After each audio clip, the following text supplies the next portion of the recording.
good morning. Our today's topic is respiration. The food which we take during the process of nutrition is utilized by the cell and which gives energy for various life processes.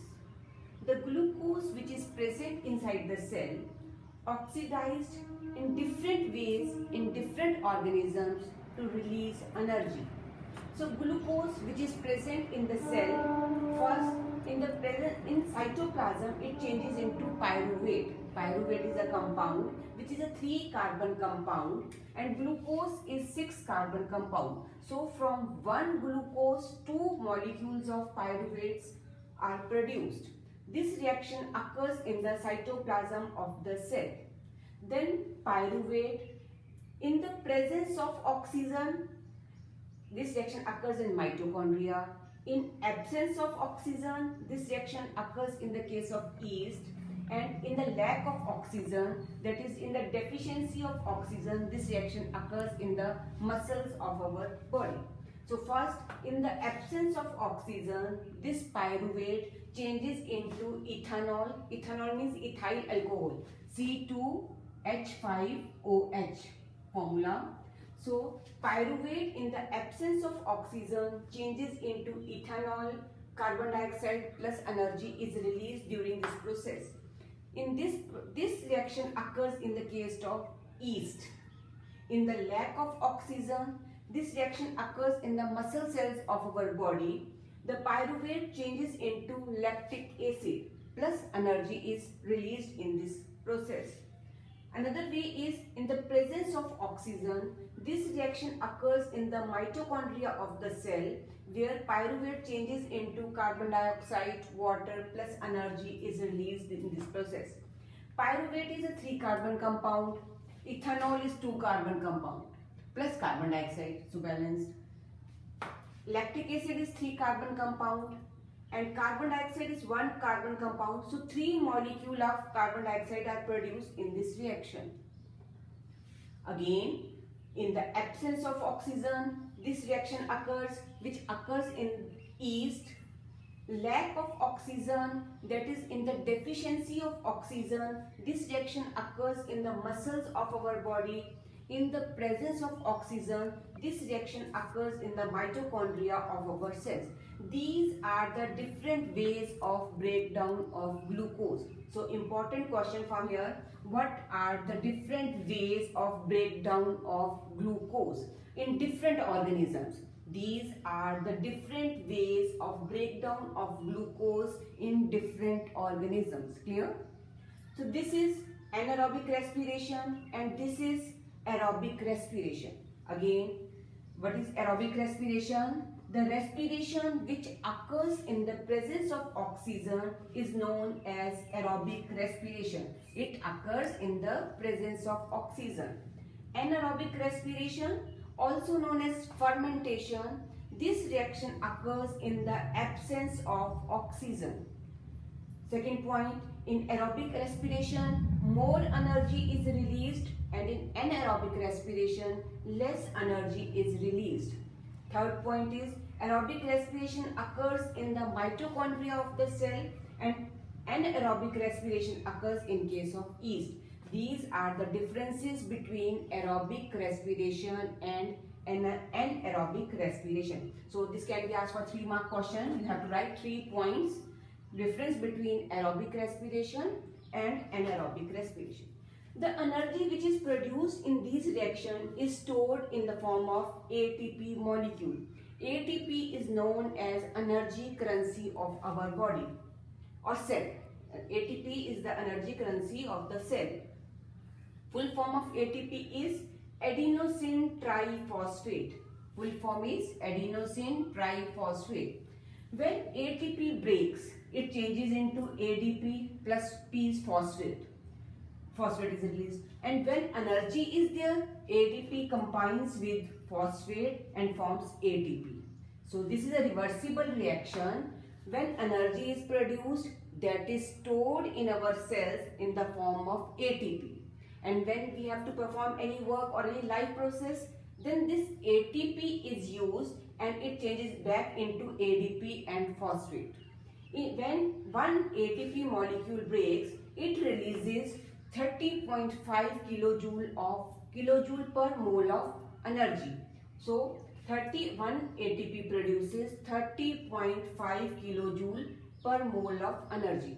So in this you have to learn what are the three ways of breakdown of glucose, what is the difference between aerobic respiration and anaerobic respiration, and what is ATP. These are the important questions. Now our next topic is human respiratory system. The first part of the human respiratory system is nose. In the nose, nasal passage or nasal cavity is present. In the nasal cavity, hair and mucus is present. What is the function of hair and mucus? It traps the dust particles which are present in the air. Then the air goes into the trachea or windpipe. Trachea or windpipe, this is a tubular structure. From the nasal passage, the air goes into the trachea or windpipe. In between here, pharynx is present, where mouth cavity and nasal cavity combines. Larynx is known as voice box. In case of male, some protruding structure can be seen in the neck, that is larynx. Trachea or windpipe, it is supported by C-shaped cartilaginous rings. These are the C-shaped cartilaginous rings. What is the function of C-shaped cartilaginous rings? These rings protect the trachea from collapsing when no air is present, because trachea is a muscular tube and these C-shaped rings give support to the trachea, because when no air is present, it protects the trachea from collapsing. The trachea then divides into bronchus, two bronchus, then bronchus further divide into bronchioles. The bronchioles further divides into primary bronchioles, then further secondary bronchioles and tertiary bronchioles. So many tubular structures are present inside each lung. A pair of lungs are present. This I have written as left lung because while labeling in the copy, right side we will label as left, because just see in this way. This is our left lung and this is the right lung. So this is left lung and this one is the right lung. The bronchus further divides into bronchioles, primary, secondary and tertiary, and then they end into the sac-like structure known as alveoli. Alveoli are the sac-like structures present in the lungs where main exchange of gases occurs. These are the pair of lungs. Below the lungs, a muscular flap-like structure known as diaphragm is present.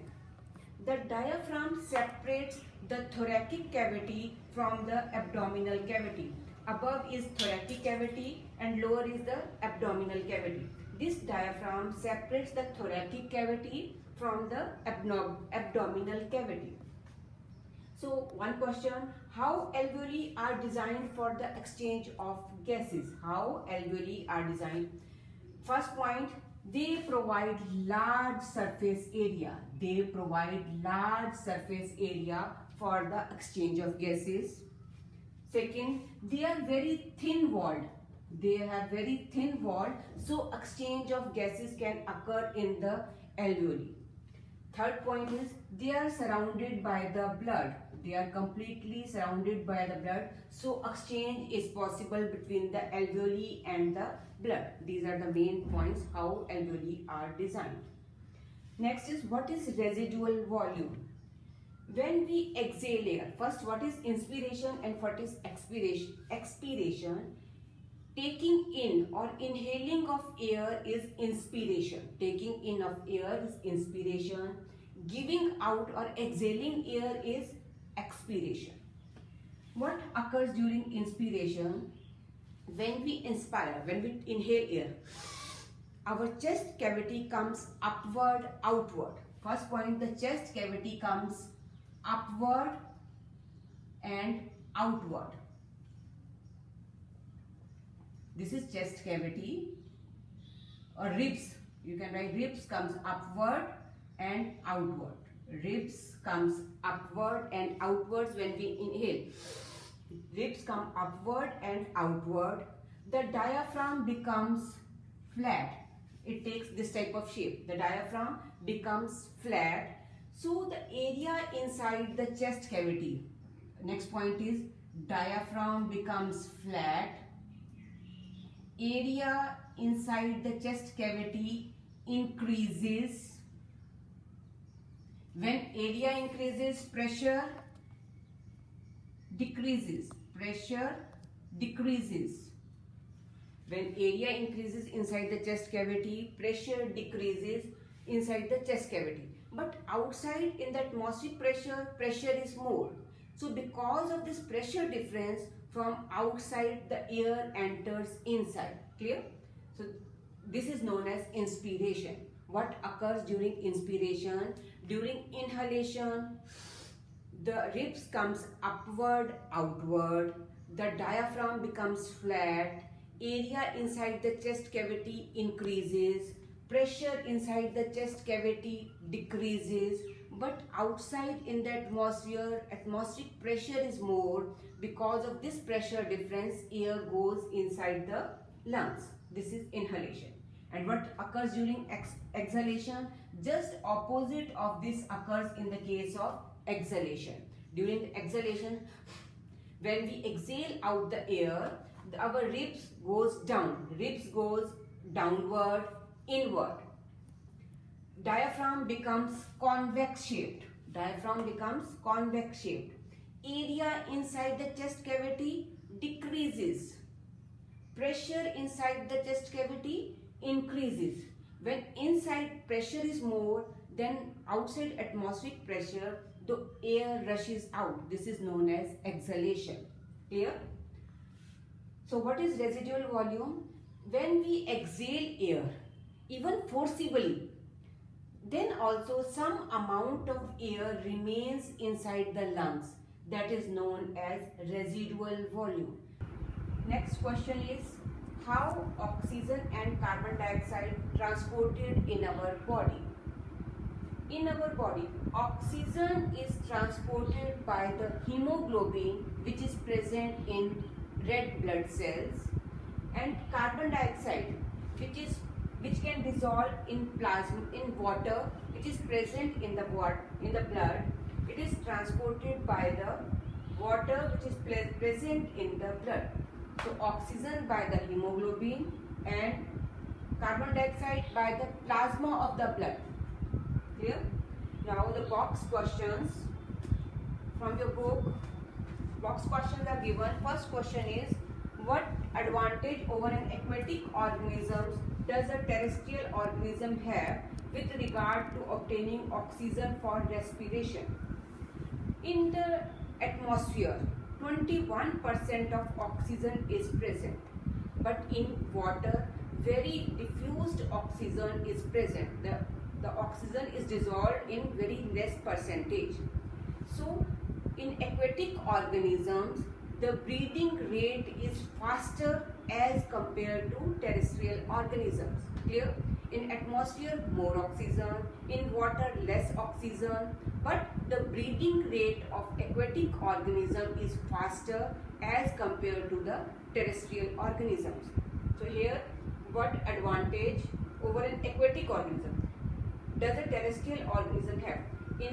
For the terrestrial organism, more amount of oxygen is present in the atmosphere. 21% of oxygen is present in the atmosphere. Clear? Second question is, what are the different ways in which glucose is oxidized to provide energy? Already we have discussed that reactions you have to write in this along with the explanation. First write the reactions and then write the explanation under 3 steps. First step is in the absence of oxygen. Second point is in the lack of oxygen, and third point is in the presence of oxygen. That already we have discussed. Third question is, how is oxygen and carbon dioxide transported in human beings? Oxygen is transported by the hemoglobin of the blood and carbon dioxide is transported by the water in dissolved form, which is present in the blood. Fourth question, How are lungs designed in human beings to maximize the area for exchange of gases? First line below the diagram, within the lungs, the passage divides into smaller and smaller tubes which finally terminates in balloon-like structure which are called alveoli. The alveoli provide a surface where the exchange of gases take place. With this, these box questions over. Write these box questions in your bio copy and draw the diagram of human respiratory system. Clear? Thank you.